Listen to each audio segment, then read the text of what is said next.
서울 강남의 한복판, 여름 태양이 아스팔트를 태우듯 내리쬐고 있었다. 하늘은 맑았지만 공기 속에는 끈적한 습기가 감돌고 높은 빌딩들의 유리창은 햇빛을 반사하며 날카로운 번쩍임으로 사람들의 눈을 찔렀다. 그 중에서도 유난히 돋보이는 건물이 있었다. 대진그룹 본사, 서울에서 가장 영향력 있는 대기업 중 하나였다. 빌딩의 자동문이 열리자 안에서 검정색 힐소리가 바닥에 또각또각 울렸다. 차윤서 회장이 회의실에서 나오는 순간이었다. 50을 넘긴 나이에도 그녀의 모습은 흠잡을 데 없이 정제되어 있었다. 밝은 베이지 색 정장, 단정히 올린 머리, 얼굴엔 짙은 화장은 없지만 단호하고 냉철한 눈빛이 그녀의 존재감을 설명해주고 있었다. 그녀 곁에는 비서 서지원이 뒤따르고 있었다. 20대 후반, 또렷한 이목구비와 빠른 판단력을 지닌 인물로 차윤서가 오랜 기간 신뢰해온 유능한 비서였다. 회장님, 물 드시죠. 서지원이 가방에서 생수병을 꺼냈다. 무색 투명한 병, 푸른 뚜껑, 대진 그룹 전용으로 맞춤 제작된 라벨이 붙어 있었다. 차윤서는 아무 말 없이 고개를 끄덕이고 병을 받았다. 뚜껑이 돌아가며 딸깍 소리를 내는 순간이었다. 마시면 안 돼요. 그 물 마시면 안 돼요.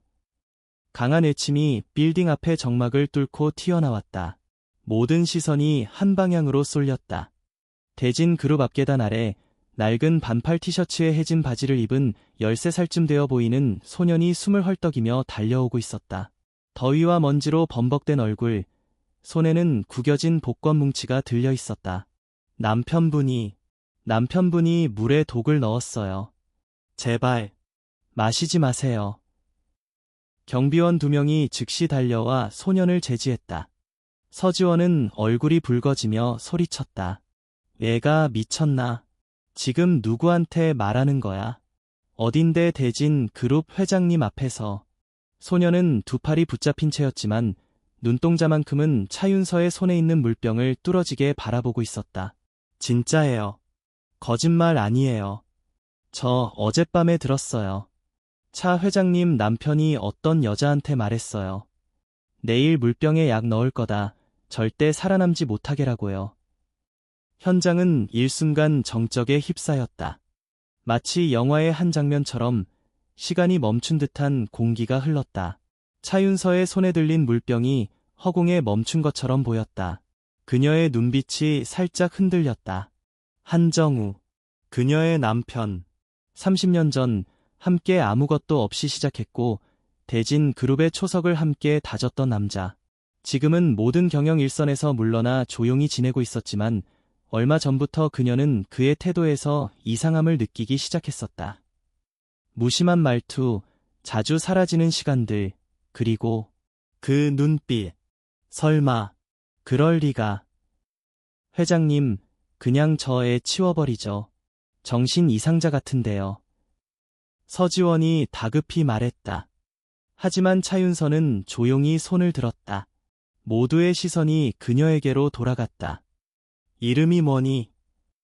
차윤서의 목소리는 낮았지만 단호했다. 소녀는 눈을 동그랗게 뜨고 대답했다. 강민재예요. 그냥 복권 팔고 있어요. 저는 잘 모르지만 어젯밤 진짜로 들었어요. 물병에 약 넣으라고 했어요.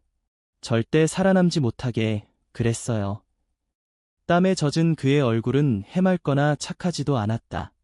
오히려 지쳐있고 겁먹어 있었으며 동시에 뭔가를 간절히 전하고 싶어하는 표정이었다. 그런 말을 하는 거니? 누가 시켰니? 아무도 안 시켰어요. 그냥 들었어요. 거짓말 아니에요. 제발, 믿어주세요. 경비원은 여전히 강하게 그의 팔을 붙잡고 있었지만 차윤서는 그들에게 말했다. 놓아줘요. 경비원들이 놀라 눈치를 보다가 마지못해 손을 뗐다. 민재는 팔을 주무르며 뒷걸음질 쳤다. 저는 아무것도 바라는 거 없어요. 돈도 필요 없어요. 그냥 회장님이 죽는 거 보고 싶지 않았어요. 그 순간 강남거리 한복판에선 보기 드문 침묵이 흘렀다. 주변에서 핸드폰으로 영상을 찍던 사람들도 손을 내렸다. 차윤서는 물병을 서지원에게 건넸다. 이거 분석 맡겨요. 즉시. 네. 정말 분석을? 지금 바로. 서지원은 고개를 숙이고 물병을 봉투에 담았다. 그제야 차윤서는 민재를 다시 바라보았다. 강민재, 너 덕분에 난 지금 살아있을 수도 있겠구나. 소녀는 아무 말 없이 고개를 숙였다. 그 순간 차윤서의 뇌리를 스친 것은 수많은 투자 계약도, 회의 기록도, 언론 보도도 아니었다. 오직 이 더위 속에서 땀에 젖은 소년의 말. 그냥 죽는 거 보고 싶지 않았어요. 이유 없는 선해, 대가를 바라지 않는 진심. 그날 차윤서는 차에 올라타면서도 계속 창밖을 바라보았다. 민재는 아직도 건물 앞에서 서성이고 있었다. 땀에 젖은 등에 복권 뭉치가 들러붙어 있었고 발밑은 축축한 보도블록이었지만 그 작은 어깨는 어쩐지 세상에서 가장 큰 용기를 짊어진 것처럼 보였다. 그 순간 차윤서는 깨달았다. 세상이 이토록 날카롭고 무정해 보여도 아직 끝나지 않은 이유는 누군가는 아직도 진심으로 외치고 있기 때문이었다. 그날 밤 서울에는 드물게 장대비가 쏟아졌다. 번화한 강남거리도 비 앞에서는 조용해졌다. 도심의 불빛은 젖은 도로 위에 일렁이며 물속을 헤매는 듯한 착각을 일으켰다. 강민재는 언제나처럼 자신의 자리를 찾았다. 대진 그룹 본사에서 도보로 10분 정도 떨어진 골목 끝, 오래된 카페 로아 뒤편, 누군가 버리고 간 포장 박스를 세워 비를 피할 수 있는 작은 공간. 누추하지만 그에겐 유일한 안식처였다. 복권 꾸러미는 비에 젖지 않도록 비닐에 싸두었고 저녁을 대신할 김밥 한 줄이 검은 봉지 안에 들어있었다. 젖은 신발을 벗고 담요 대신 쓸 오래된 수건을 뒤집어 쓴 민재는 벽에 몸을 기대고 천천히 눈을 감았다. 온몸이 무거웠고 속은 비어 있었다. 그때였다. 바로 그 카페 벽 너머 뭔가 이상한 기척이 들렸다. 처음엔 그냥 술 취한 손님이 떠드는 소리겠거니 싶었다. 하지만 점점 음성이 뚜렷해졌고 민재는 숨을 죽이고 귀를 바짝 댔다. 내일 아침 회의 전에 물병을 세팅해. 평소처럼 그녀 자리 앞에 두면 돼. 아무도 의심 안 해. 낯익은 남성의 목소리였다. 낮에 대진 그룹 앞에서 몇 번 본 적이 있는 중년 남성. 늘 고급 양복에 검은 차량, 정중하지만 음울한 분위기. 그가 회장 남편이라는 걸 민재는 이미 알고 있었다. 괜찮겠어요. 독이라면서요. 만약 들키면. 안 들켜. 그녀는 날 믿어. 무조건. 30년을 함께했어. 그녀가 의심할 리 없어. 그 물만 마시면 모든 게 끝나. 여자의 목소리는 약간 떨리고 있었지만 남자의 말은 단호하고 건조했다. 민재는 심장이 멎는 듯한 충격을 느꼈다. 그 목소리는, 그 말투는, 그리고 말의 내용은 너무 명확했다. 차윤서 회장. 그녀를 죽이려는 계획이었다. 물병, 독, 회장 자리. 모든 퍼즐이 하나로 맞춰졌다. 민재는 몸을 움츠리며 눈을 감았다. 차가운 벽에 등을 기대어도 마음은 더 차가웠다. 그는 이 장면이 낯설지 않았다. 2년 전 어머니가 돌아가시던 날도 이랬다. 어머니는 길거리 분식을 팔던 사람이었다. 웃음 많고 남을 잘 도와주던 사람. 하지만 어느 날 오랜만에 찾아온 지인의 손에 든 음료를 마시고 나서 쓰러졌다. 민재는 그때 뭔가 이상하다고 외쳤지만 아무도 귀 기울이지 않았다. 응급차가 왔을 땐 이미 너무 늦었다. 그 이후 민재는 거리에서 홀로 살아왔다. 그날 이후 그는 사람을 믿지 않았다. 특히 어른들을. 하지만 오늘 차윤서 회장을 본 순간 뭔가 달랐다. 그녀의 눈빛은 차갑지만 허공을 찌르는 칼날 같았다. 민재는 느꼈다. 그 여자는 강하지만 동시에 위험에 가까웠다. 만약 자신이 침묵하면 또 하나의 죽음을 보게 될 것이다. 그는 밤새 잠들지 못했다. 빗소리는 점점 거세졌고 그의 가슴은 마치 짓눌린 듯 무거웠다. 말해야 해, 이번에는 무조건. 민재는 새벽 5시 첫 전철 소리가 들리기 전 비닐 속 복권 뭉치를 다시 꺼냈다. 손으로 꾹꾹 눌러 정리하고 낡은 셔츠를 털었다. 몸은 피곤했지만 정신은 또렷했다. 그날은 복권을 팔 생각이 없었다. 그는 단 하나의 목표만을 품고 있었다. 그녀를 막는 것, 어떤 대가가 따르든. 오전 11시 45분. 대진 그룹 본사 앞 빌딩 로비 앞에서 그는 멀찍이 떨어져 서 있었다. 출입문 근처 경비들의 눈을 피하며 그늘진 벽 쪽에 기대어 시선을 고정했다. 금속 프레임 유리문 너머로 고위 임원들이 하나둘 회의실에서 나오고 있었다. 정확히 오후 12시 정각, 차윤서 회장이 모습을 드러냈다. 그녀는 변함없이 우아했고 사람들은 자동으로 길을 비켜주었다. 그리고 비서 서지원이 그녀에게 투명한 생수병을 건넸다. 푸른 뚜껑, 그녀의 자리에서만 사용되는 맞춤병. 민재는 그 순간 더 이상 참을 수 없었다. 마시면 안 돼요. 그 물, 마시면 안 돼요. 모든 것은 그 외침 한마디에서 시작되었다. 그의 발소리는 경쾌하지 않았고 그의 말투는 세련되지 않았지만 그 절박한 진심만큼은 강남 한복판의 고층 건물 유리창을 넘어섰다. 아무도 듣지 않던 그의 목소리가 처음으로 세상을 멈추게 만들었다. 그는 몰랐다. 자신이 한 외침이 단순히 한 사람을 살리는 것이 아니라 거대한 진실의 문을 여는 열쇠가 될 것이라는 것을. 그리고 그 외침은 곧대진 그룹이라는 철옹성 안에 숨겨진 균열을 드러내는 시작점이 될 운명이었다. 차윤서는 사무실로 돌아오자마자 말없이 책상 앞에 앉았다. 회의실에서 시작된 소란은 순식간에 대진 그룹 전체에 퍼졌고 본사 건물 안은 전례 없는 긴장감에 휩싸였다. 서지원은 봉투에 넣은 생수병을 손에 꼭 쥐고 있었다. 그녀는 조심스럽게 물었다.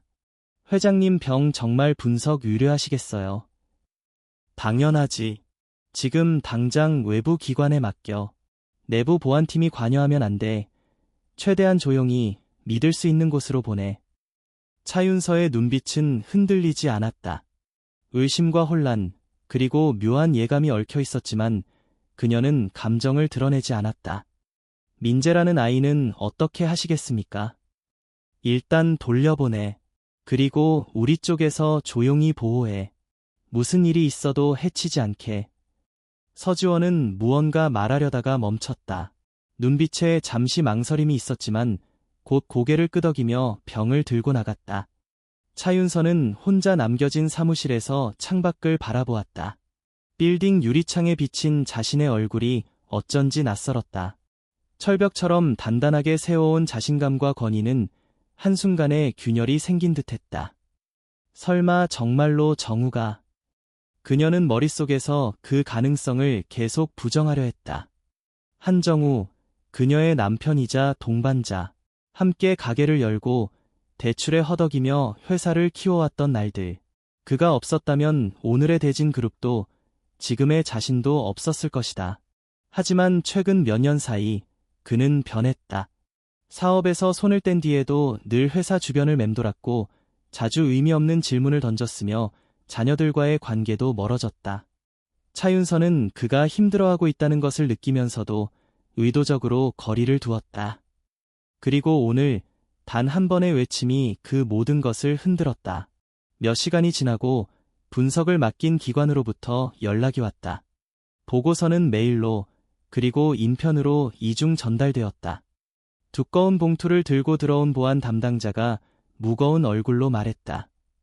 직접 확인하시는 것이 좋겠습니다. 차윤서는 봉투를 열었다.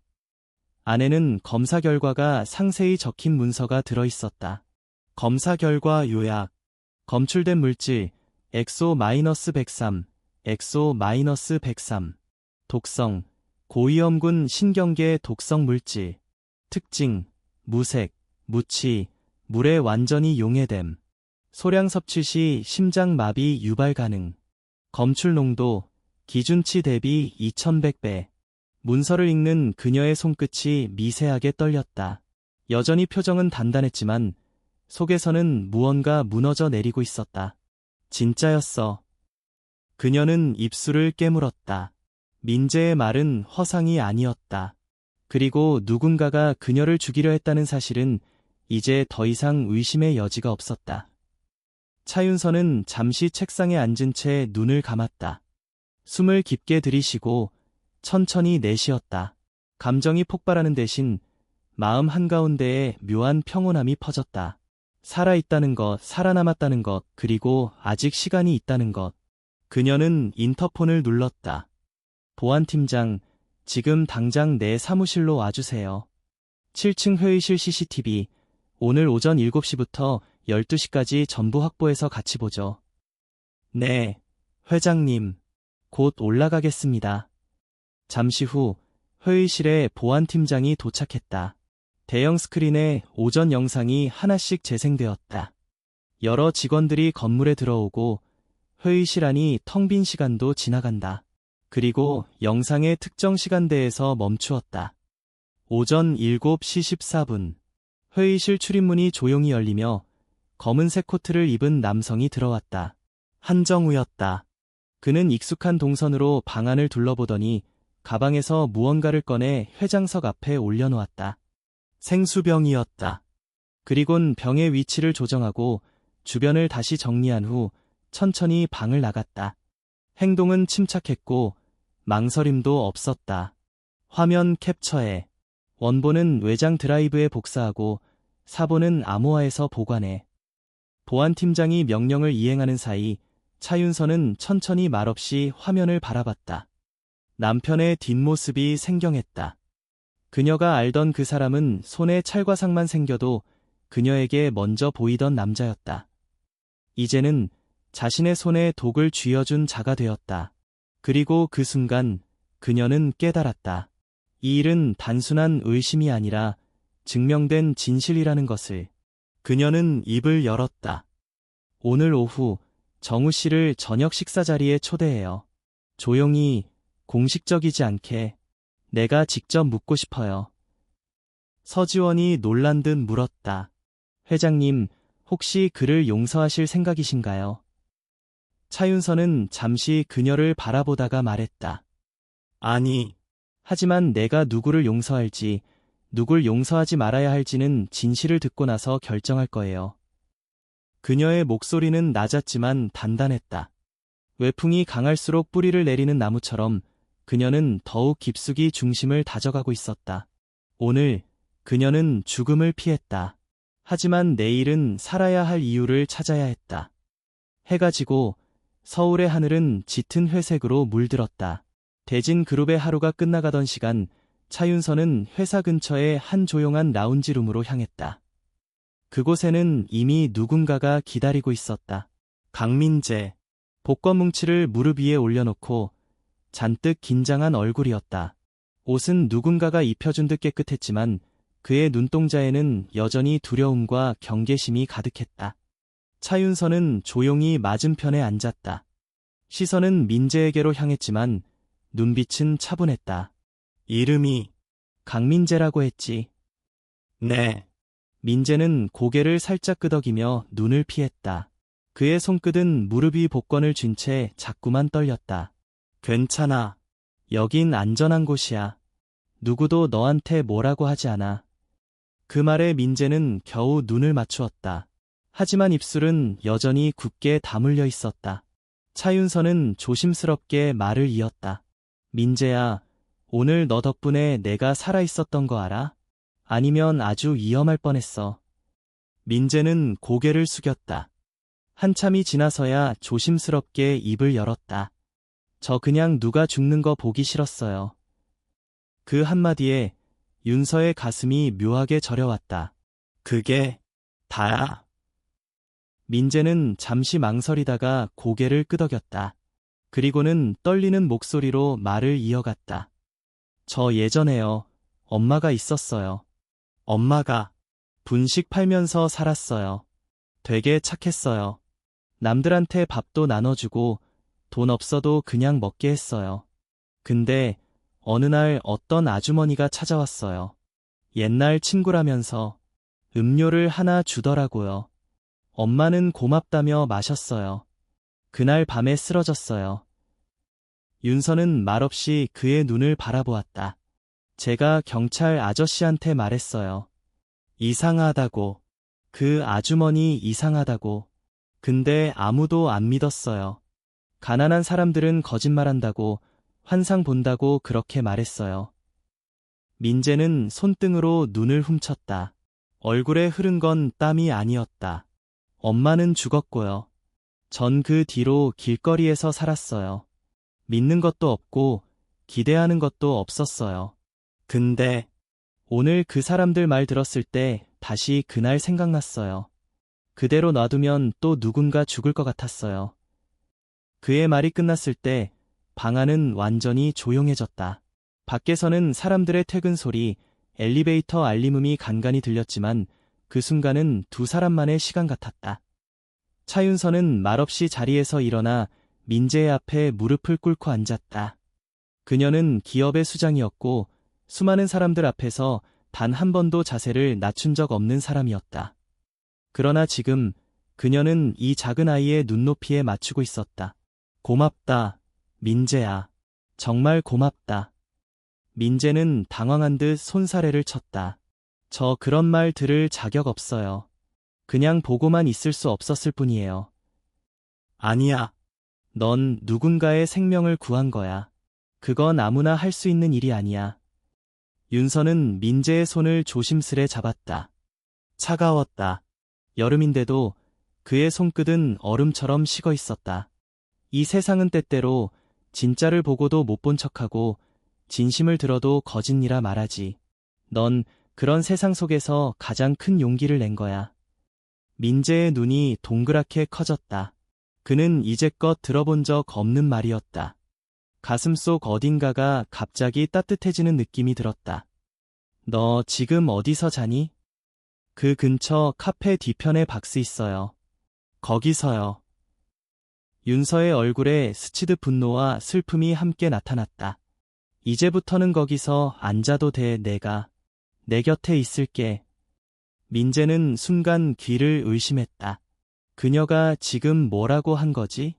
그냥 고마운 인사겠지. 그럴 리 없다고 생각했지만 그녀의 눈빛은 진심이었다. 내가 약속할게. 내가 다시는 누군가에게 무시당하지 않게. 진실을 말해도 외면당하지 않게. 그 순간 민재는 왈칵 눈물을 흘렸다. 말없이 눈물이 줄줄 흘렀고 그는 애써 고개를 숙였다. 윤서는 조용히 그의 머리를 감쌌다. 포근한 손길이었다. 엄마가 쓰다듬어 주던 기억이 어렴풋이 떠올랐다. 너무 오래된 기억이라 희미했지만 분명 존재하던 온기였다. 그날 밤 차윤서는 비서에게 조용히 지시를 내렸다. 민재의 임시 숙소를 마련해. 좋은 곳 말고 안정적인 곳, 보호할 수 있는 환경이면 돼. 그리고 유료검진도 받게 하고 필요한 물품들 전부 챙겨줘. 서지원은 고개를 끄덕이며 물었다. 회장님, 그 아이 앞으로도 곁에 두실 건가요? 그래. 그 아이는 나를 구했어. 이제는 내가 그 아이를 지킬 차례야. 밤이 깊어가고 서울의 불빛들이 하나둘 꺼지기 시작했다. 그러나 대진 그룹 본사 19층 한 사무실의 조명은 아직 꺼지지 않았다. 그곳에서 차윤서는 오랜만에 마음의 중심에서 따뜻함을 느꼈다. 죽음 앞에서 살았고 절망 속에서 희망을 발견했다. 그리고 무엇보다 믿음을 배신한 이들과는 달리 아무것도 가지지 않은 아이가 그녀에게 순수한 진심을 보여주었다는 사실이 그녀의 마음을 다시 일으켜 세우고 있었다. 그날 저녁 서울 성북구의 조용한 고급 주택가에 위치한 차윤서 회장의 개인 저택에서는 오랜만에 식탁에 불이 켜졌다. 평소 혼자 조용히 식사하던 그녀는 이날을 위해 직접 셰프에게 메뉴를 지시했고 테이블 세팅 하나까지도 직접 점검했다. 6시 45분. 한정우가 도착했다. 차윤서는 현관 앞에서 그를 맞았다. 오랜만에 마주한 두 사람은 잠시 말없이 서로를 바라봤다. 한정우는 익숙한 미소를 지었지만 그녀의 눈빛은 차가운 평온 속에 묘한 긴장이 담겨 있었다. 오랜만이네. 이런 저녁 자리는. 그러게요. 정우 씨가 집에서 밥 먹는 건 참 보기 힘든 일이었으니까요. 말끝에는 웃음이 섞여 있었지만 그 웃음은 더 이상 따뜻하지 않았다. 차윤서는 식탁으로 그를 안내했다. 메인 요리는 조용히 준비되었다. 삼겹살 수비드와 트러플 리조또. 과거 두 사람이 가장 좋아하던 조합이었다. 음식은 익숙했지만 분위기는 낯설었다. 와인잔 사이에 공기조차 팽팽하게 당겨져 있었다. 회사는 요즘 어때? 한정우가 말을 걸었지만 차윤서는 대답 대신 와인을 천천히 기울였다. 그건 당신이 더 잘 알지 않나 싶네요. 한정우의 미간이 잠시 좁아졌다. 하지만 그는 표정을 곧 가다듬었다. 뭔가 말하고 싶은 게 있는 것 같은데. 무슨 일 있어? 차윤서는 천천히 고개를 끄덕였다. 그리고 포크를 내려놓고 그를 똑바로 바라봤다.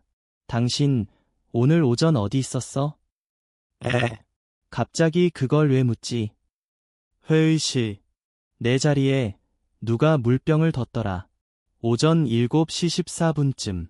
CCTV에 아주 선명하게 찍혔더라고. 정우의 눈빛이 흔들렸다. 그 흔들림은 짧았지만 윤서는 놓치지 않았다. 물병 안엔 독이 들어있었어. 그 사실 알고 있었어?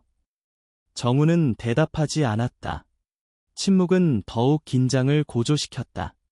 나는 정우 씨 아무도 의심하지 않았어. 그 물을 아무렇지 않게 마시려 했고 아마 마셨다면 지금 여기 없었겠지. 정우는 천천히 와인잔을 내려놓았다. 그의 얼굴은 굳어 있었다. 왜 날 불렀지? 자백을 받으려고? 아니면 벌을 주려고? 난 진실을 듣고 싶었어. 아직도 믿고 싶지 않아서. 당신이 그런 일을 할 리 없다고. 정우는 눈을 감았다. 그리고 조용히 입을 열었다. 처음엔 그냥 작은 약인 줄 알았어. 기절 정도. 회에 못 들어가게만 하면 된다고 했지. 당신이 너무 강해져서 너무 멀어졌어. 사람들이 두려워했고 불편해했어. 그걸 이용한 거야. 그걸 누가? 그 사람. 정우는 입을 다물었다. 이름을 말하려다 멈춘 듯했다. 누군지 알아. 그 사람이 당신을 어떻게 설득했는지도, 왜 당신이 거절하지 못했는지도. 윤서야. 아니야. 이제 괜찮아. 당신의 침묵이 모든 걸 말해줬어. 그녀는 자리에서 일어섰다. 식탁 옆 캐비닛에서 하나의 서류 봉투를 꺼내 그의 앞에 내려놓았다. 이건 오늘 분석 결과야. 물병에 들어있던 성분, 그 농도, 그 위험도. 난 죽을 뻔했어. 그리고 이제 더 이상 침묵할 수 없어. 정우는 봉투를 열어보지도 않고 그저 손으로 덮었다. 용서받을 수 없다는 거 알아. 하지만 그 순간 내가 얼마나 약했는지 너한텐 보이지 않았을 거야. 나도 한때는 당신 곁에서 당당한 파트너였다고 생각했는데 언제부터인가 난 그림자가 됐어. 그래서 날 죽이려고 한 거야. 그 말에 정우는 고개를 숙였다. 아니야. 난 그냥 사라지게 하고 싶었어. 널 죽이려는 마음은 없었어. 그건 당신의 말일 뿐이야. 행위는 죽음을 향하고 있었고 난 그것에서 살아남았어. 지금은 내가 선택할 차례야. 정우는 더 이상 말을 하지 않았다. 그는 자신이 이 게임에서 진 것을 깨달았다. 윤서는 이미 마음을 정한 얼굴이었다. 내일 공식적으로 내가 발표할 거야. 대진 그룹의 긴급 이사회. 그리고 당신과 관련된 모든 자료를 제출할 거야. 정우는 아무 말 없이 자리에서 일어났다. 그 아이, 이름이 뭐였더라? 강민재. 그 아이가 널 살렸구나. 그는 말끝에 슬쩍 웃음을 띄었지만 그것은 씁쓸한 인정에 가까웠다. 그래. 그 아이는 나에게 세상이 아직 끝나지 않았다는 걸 알려줬어. 그날 밤 차윤서는 혼자 남은 식탁에서 다시 한번 와인을 들었다. 그 맛은 씁쓸했고 목으로 넘어갈수록 묘하게 뜨거웠다. 그녀는 눈을 감았다. 그리고 조용히 혼잣말을 중얼거렸다. 이제부터는 내가 이 싸움의 주인이야. 이사회 소집 하루 전 아침 차윤서는 평소보다 일찍 출근했다. 건물 안은 아직 어두웠고 복도는 적막했다. 그녀는 본사 19층 회장실 문을 조용히 열었다. 책상 위엔 전날 남편과의 저녁 식사 후 남겨두었던 와인잔과 봉투가 그대로 놓여 있었다. 그녀는 손끝으로 빈 와인잔을 잠시 바라보다가 그 옆에 새로 도착한 봉투 하나를 발견했다. 흰색 편지 봉투, 겉면에는 윤서에게라는 익숙한 필체가 적혀 있었다. 차윤서는 봉투를 조심스럽게 열었다. 안에는 단정하게 접힌 종이 한 장이 들어 있었다. 그것은 정우의 손편지였다. 윤서야, 어젯밤 내 눈을 보면서 알았어. 내가 끝났다는 걸. 그리고 내 선택이 얼마나 어리석었는지. 변명하지 않을게. 널 지우려 한 건 잘못이야. 하지만 그 순간 난 진심으로 약했어. 너와의 거리가 너무 멀어졌다고 느꼈거든. 난 내가 만든 제국의 그늘에서 점점 작아졌고 누군가는 그걸 이용했지. 그 사람이 내게 말했다. 널 조금만 쉬게 하면 모두가 편해질 거라고. 그냥 잠깐 널 멈추게만 하면 된다고. 나도 그렇게 믿고 싶었어. 그 사람 지금도 내 옆에 있어. 내가 너에게 부탁할 수 있는 마지막 일은 이거야. 진짜 배우를 찾아. 내 죄는 받아들일게. 하지만 그 사람은 지금도 널 보고 있어. 미안해. 다시 태어난다면 꼭 너의 편에 설게. 정우. 차윤서는 편지를 내려놓은 채 한동안 움직이지 못했다. 머릿속에 떠오르는 얼굴들이 있었다. 서지원, 이사회의 몇몇 인사들, 수십 년을 곁에서 함께해온 직원들. 그 사람 지금도 내 옆에 있어. 그 문장이 머릿속을 떠나지 않았다. 그녀는 깊은 숨을 들이쉬었다. 분노가 아니었다. 그것은 더 깊은 차원의 공포였다. 누구를 믿어야 할지, 누구를 의심해야 할지 더 이상 경계가 분명하지 않았다. 그 순간 인터폰이 울렸다. 회장님, 보안팀입니다. 요청하신 자료 도착했습니다. 들어오세요. 보안팀장은 USB와 출력된 보고서를 들고 들어왔다. 회장님 지시에 따라 최근 3개월간 회장실, 비서실, 이사회 회의실 등 출입 기록과 CCTV 자료를 분석했습니다. 특히 생수병과 관련된 모든 동선을 정리했습니다. 차윤서는 자료를 천천히 넘겨보기 시작했다. 생수병이 보관된 창고, 해당 물품을 담당하는 관리 직원, 비서실의 재정 요청, 그리고 보고서 말미에 한 줄, 그녀의 시선을 멈추게 한 문장이 있었다. 5월 12일. 서지원 비서가 직접 물품 창고에 들러 회장 전용 생수 라벨 교체 요청. 6월 7일. 라벨 샘플 변경 시도 확인됨. 그녀는 즉시 인터폰을 눌렀다. 서비서, 지금 회장실로 좀 올 수 있을까? 잠시 뒤 서지원이 문을 열고 들어왔다. 평소처럼 단정한 모습, 변함없는 미소. 회장님, 무슨 일이신가요? 차윤서는 그녀를 바라보며 물었다. 5월에 생수병 라벨 교체 요청한 적 있어? 네, 맞습니다. 회장님 브랜드 이미지에 맞게 리뉴얼 검토 중이었고요. 그래서 디자인팀과 상의했었죠. 근데 왜 샘플 교체 시도는 보고하지 않았어? 서지원은 잠시 멈칫했다. 그러나 곧 자연스럽게 웃으며 대답했다. 아, 그건 내부 테스트만으로 끝났기 때문에 굳이 보고 드릴 필요가 없다고 판단했어요. 문제 있었나요? 차윤서는 그녀의 미세한 표정 변화, 눈의 움직임, 말투의 떨림을 놓치지 않았다. 10년 가까이 함께해온 사람. 그만큼 그녀의 습관을 누구보다 잘 알고 있었다.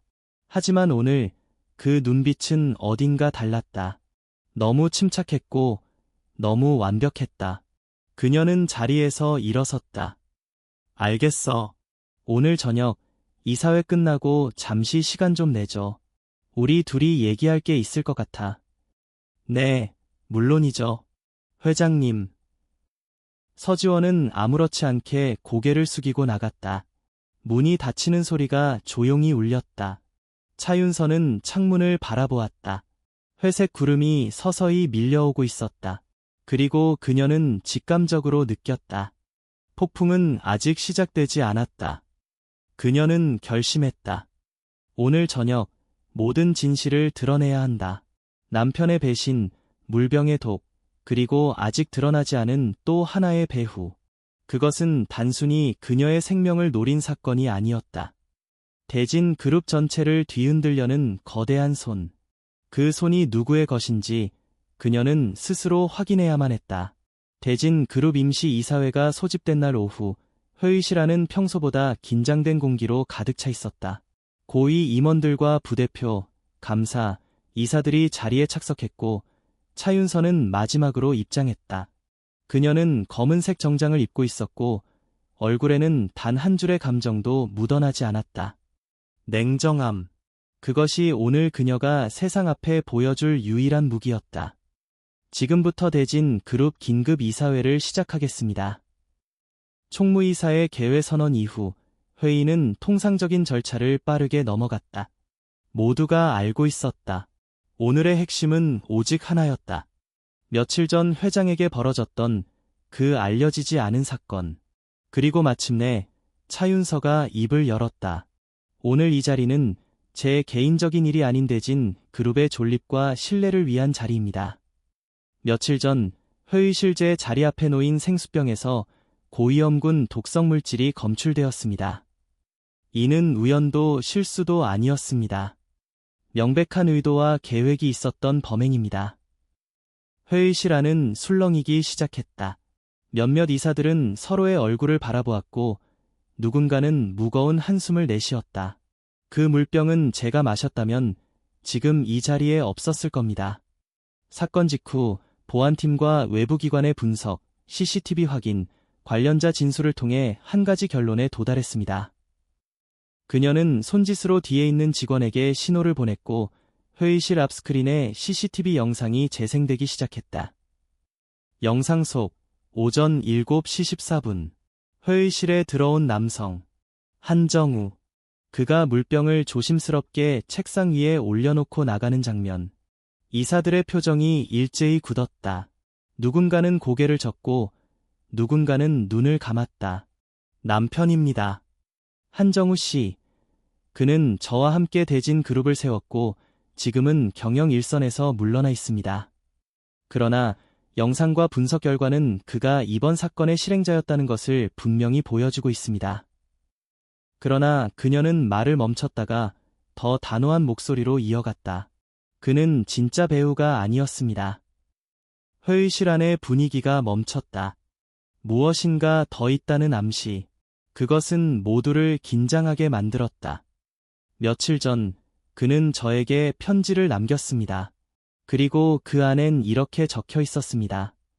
그녀는 준비해온 편지를 낭독했다. 그 사람 지금도 내 옆에 있어. 회의실은 조용했다. 그녀는 시선을 스크린 쪽으로 돌렸다. 그래서 저희는 지난 3개월간의 출입 기록, 내부 재정 요청, CCTV를 모두 재조사했습니다. 그 결과 한 가지 이상한 패턴이 포착되었습니다. 스크린이 전환되며 회장실과 물품 창고 사이의 경로가 표시되었다. 한 인물의 동선이 반복적으로 나타났다. 그리고 그 이름은 서지원. 순간 모두의 시선이 회의실 오른쪽 끝 비서석에 앉아있던 여인에게 쏠렸다. 서지원은 그 시선을 피하지 않았다. 그녀는 여전히 침착한 얼굴로 앉아있었다. 비서 서지원 씨는 지난 2달간 회장 전용 생수병 라벨의 변경을 직접 지시했고 기존 병의 샘플 교체를 내부 승인 없이 진행했습니다. 또 독극물 검출된 병과 동일한 제조일자의 생수병을 독점적으로 회장석에만 배치해왔습니다. 누군가가 낮게 탄식을 내뱉었고 또 다른 이는 노트북을 닫았다. 한정우 씨는 이용당했습니다. 그는 실행자였지만 그 뒤에는 더욱 정교한 계획이 있었습니다. 그 모든 시작과 끝은 서지원 씨, 당신입니다. 그제서야 서지원이 자리에서 일어섰다. 그녀는 마주한 시선들을 천천히 둘러봤다. 경멸, 충격, 분노, 동정 다양한 감정이 교차했다. 회장님, 그녀가 입을 열었다. 그래요. 맞아요. 제가 했습니다. 제가 그 병에 손을 댔고 정우 씨를 설득했죠. 그녀는 고개를 약간 기울이며 말했다. 왜인 줄 아세요? 그 자리에 앉아 있는 당신이 더 이상 인간이 아니라 제국의 상징이 되어버렸기 때문이에요. 당신은 누구도 믿지 않았고 누구에게도 마음을 열지 않았어요. 수천 명의 직원이 당신의 눈빛 하나에 벌벌 떨면서도 당신은 아무런 죄책감도 느끼지 않았죠. 차윤서는 아무 말 없이 그녀를 바라보았다. 그래서 전 결심했어요. 누군가는 이 제국의 꼭대기를 무너뜨려야 한다고. 그래야 이곳이 다시 사람이 숨 쉴 수 있는 곳이 될 수 있으니까. 그게 당신이 사람을 죽이려 한 이유야. 당신이 사람이 아니니까요. 그 순간 회의실 안의 공기는 절정에 달했다. 이사장 중 한 명이 조심스럽게 입을 열었다. 이건 단순한 내부 사건이 아닙니다. 이건 살인미수이며 경영권 침탈 시도입니다. 회장님, 관련자 전원에 대한 법적 조치를 승인하겠습니다. 차윤서는 서류를 조용히 받아들고 사인했다. 이제 진실은 밝혀졌습니다. 그리고 그 진실을 책임지는 것은 당신입니다. 서비서. 서지원은 아무 말 없이 자리에 앉았다. 그녀의 얼굴엔 눈물도 없었고 두려움도 없었다. 다만 고요한 체념이 깃들어 있었다. 그날 회의가 끝난 후 대진그룹의 모든 보안 레벨은 최고로 상향 조정되었고 사건은 곧 검찰에 이관되었다. 하지만 차윤서의 마음에는 오히려 더 깊은 고요가 자리 잡았다. 가장 가까운 이들이 가장 날카로운 칼이 된다는 사실을 그녀는 이제 완전히 받아들일 수 있게 되었다. 서지원이 체포된 그날 이후 대진그룹은 초유의 혼란기를 겪었다. 언론은 사건을 대서특필했고 재벌가 독극물 스캔들이라는 자극적인 제목 아래 각종 루머와 해석이 쏟아졌다. 그룹의 주가는 일시적으로 하락했지만 대내외적으로는 차윤서 회장의 신속하고 단호한 대응이 긍정적으로 평가되었다. 그러나 그 모든 외적 안정과는 별개로 차윤서의 내면은 여전히 정리되지 않은 감정들로 뒤엉켜 있었다. 정우의 배신, 서지원의 음모, 그리고 자신이 만들어온 이 제국이라는 세계가 타인에게 어떤 그림자로 비쳤는가에 대한 질문. 그녀는 더 이상 같은 방식으로 회사를 이끌 수 없음을 직감했다. 하루는 해가 막 지려는 늦은 오후. 차윤서는 비서실에 지시를 남기고 홀로 본사를 나섰다. 검은 외제차 대신 조용한 세단 한 대가 그녀를 태웠다. 목적지는 따로 말하지 않았다. 차는 서울 변두리의 오래된 골목으로 향했다. 벽에는 오래된 낙서와 포스터들이 붙어 있었고 거리에는 335 노점들이 드문드문 서 있었다. 그곳, 비 오는 날 그녀를 구했던 아이. 강민재가 항상 서 있던 거리였다. 차윤서는 차에서 내렸다. 거리의 사람들은 그녀를 알아보지 못했다. 그녀는 고개를 숙인 채 익숙한 포장마차 앞에 멈췄다. 작은 비닐 천막 아래 깔끔하게 정리된 벽보와 우산들, 그리고 작지만 단단한 실루엣. 민재였다. 그는 여전히 낡은 셔츠를 입고 있었고 팔에는 번호가 적힌 복권 뭉치를 들고 있었다. 그러나 뭔가 달라졌다. 눈빛, 어깨의 각도, 말없이 서 있는 자세에서조차 어떤 자존감이 느껴졌다. 차윤서는 천천히 다가갔다. 민재야. 그가 고개를 돌렸다.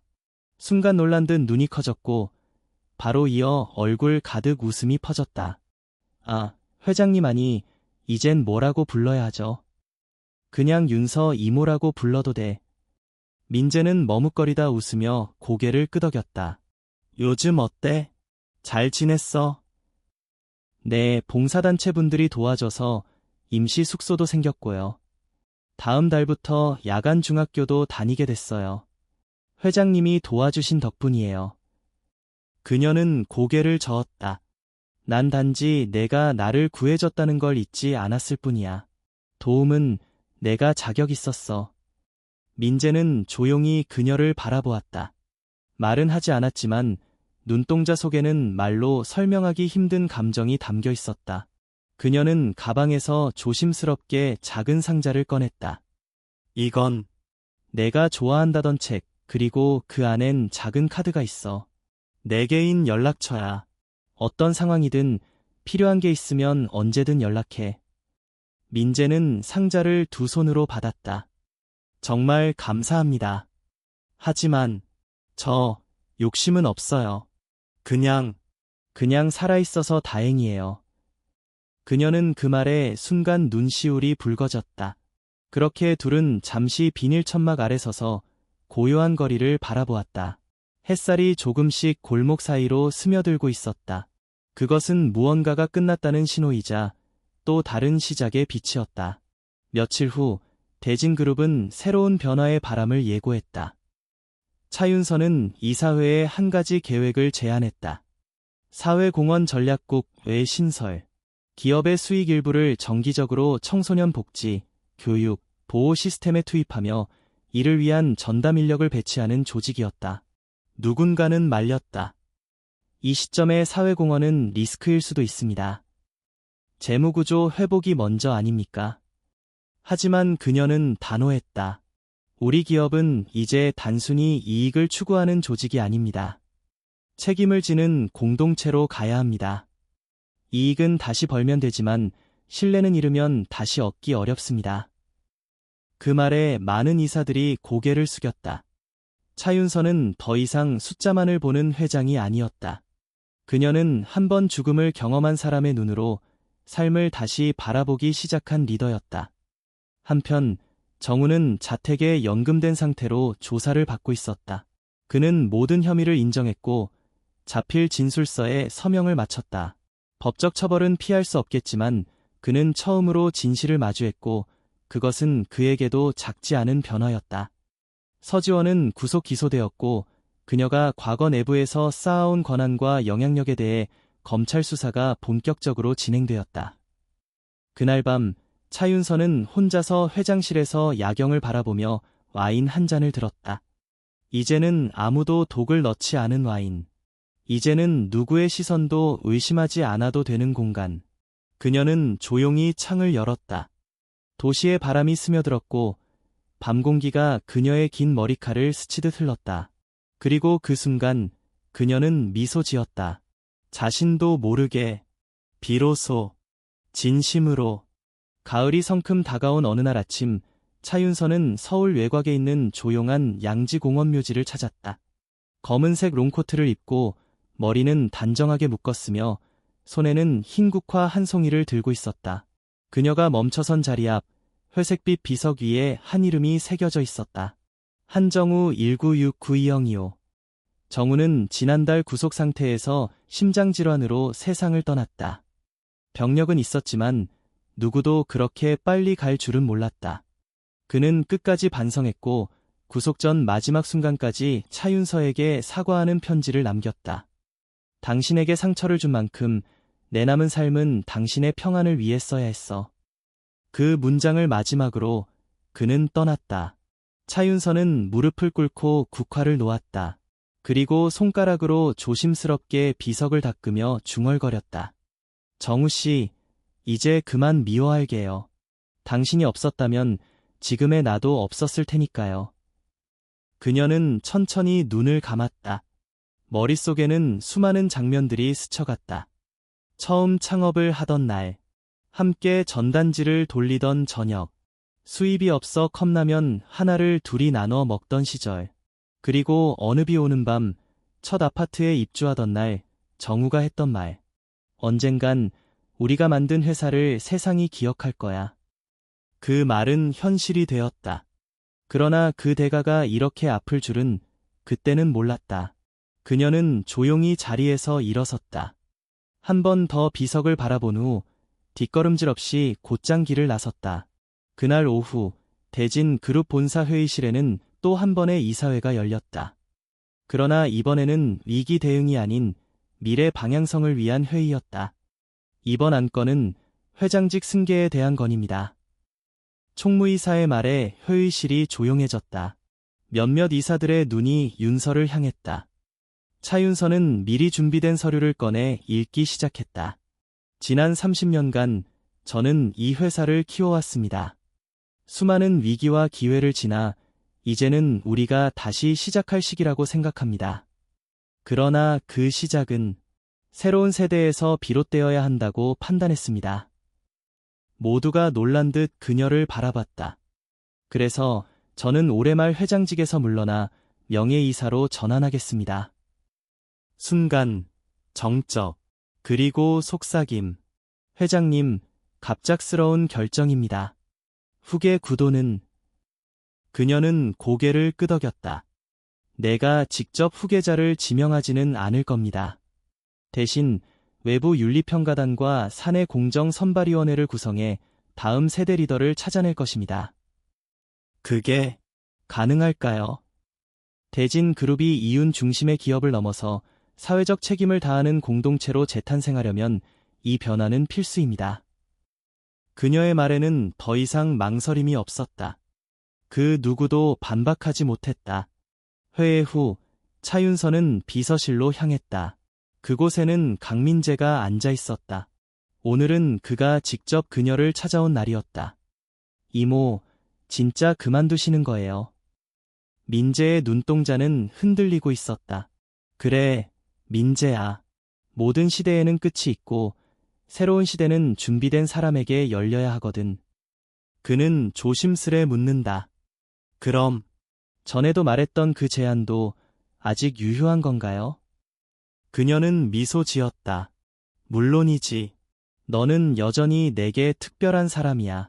그리고 내 유일한 가족이기도 하고. 민재는 입술을 꼭 깨물며 고개를 끄덕였다. 저 공부 더 열심히 할게요. 나중에 정말 이모가 만든 회사를 지킬 수 있을 정도로요. 그녀는 그 말에 눈시울이 붉어졌지만 담담하게 말했다. 내가 만든 건 단지 회사가 아니야. 내 유산은 너야, 민재야. 세상을 향해 옳은 일을 할 수 있는 너 같은 사람 하나가 남는다면 난 그걸로 충분해. 그날 저녁, 민재는 본사 옥상에 올라 서울 야경을 바라보았다. 아래는 수많은 불빛이 어지럽게 흘렀지만 그 중에서도 대진 그룹 본관 꼭대기에 밝게 빛나는 로고는 여전히 우뚝 서 있었다. 그는 속으로 되는다. 이제는 내가 지켜야 할 차례구나. 다음 날 차윤서는 본사 건물 1층 로비에서 사원들과 마지막 인사를 나누었다. 그녀는 직원 한 명과 눈을 맞추며 손을 잡았다. 그동안 정말 고마웠습니다. 그리고 모두의 손으로 만들어가는 대진이 되길 바랍니다. 플래시가 터졌고 언론이 몰려들었다. 그녀는 더 이상 회장으로서가 아니라 한 사람의 이름으로 카메라 앞에 섰다. 차윤서입니다. 오늘부로 저는 평범한 사람으로 돌아갑니다. 그녀는 고개를 숙였다. 그 장면은 다음 날 아침 모든 신문 일면을 장식했다.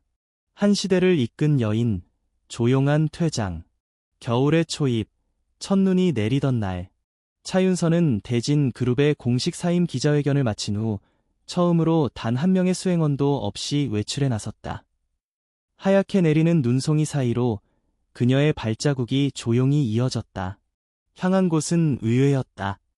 서울 변두리에 새로 생긴 민재센터라는 이름의 청소년 자립 지원 공간. 이곳은 그녀가 회장직에서 물러나기 직전 마지막으로 서명한 사회공헌 프로젝트의 결과였다. 건물은 작지만 내부에는 공부방, 심리상담실, 작은 도서관, 자립준비 청년을 위한 기초 직업 교육실까지 모두 갖춰져 있었다. 문을 열고 들어서자 강민재가 반갑게 달려왔다. 이모, 생각보다 일찍 오셨네요. 그는 이제 더 이상 거리에서 복권을 팔던 아이가 아니었다. 깔끔한 캐주얼 재킷, 안경 너머 반짝이는 눈, 조금은 어른스러워진 말투. 그녀는 웃으며 고개를 끄덕였다. 이 공간, 민재가 직접 기획했다면서. 네, 물론 전문가분들이 도와주셨지만 아이들이 진짜 필요로 하는 게 뭔지를 고민했어요. 그래서 이름도 그냥 제 이름을 썼고요.